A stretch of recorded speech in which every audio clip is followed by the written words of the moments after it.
మా కుటుంబం గత 40 సంవత్సరాలుగా పార్టీ పుట్టినప్పటి నుంచి ఈ రోజు వరకు తెలుగుదేశం పార్టీలో చాలా నిజాయితీగా, సిన్సియర్గా, సొంత డబ్బులు ఖర్చు పెట్టుకొని, ఆస్తులు పోగొట్టుకొని పార్టీ సిద్ధాంతాలకు కట్టుబడి పార్టీ కోసం పనిచేయడం జరిగింది.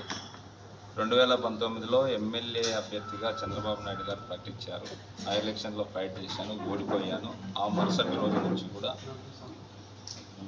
నేను పార్టీ కార్యక్రమాలు తూచా తప్పకుండా రాష్ట్ర స్థాయిలోనే 10వ స్థానంలో ఉండే విధంగా అన్ని కార్యక్రమాలను దిగ్విజయంగా చేయడం జరిగింది. ఏ సర్వేలో చూసినా కూడా నా పేరు రావడం జరిగింది.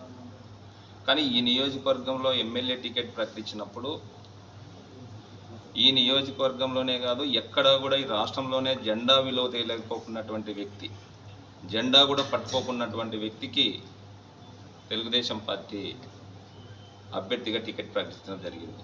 కార్యకర్తలంతా విశ్వాసం చెందినారు. మాకు కూడా ఆశ్చర్యానికి గురయ్యాం. ఏంటి పరిస్థితి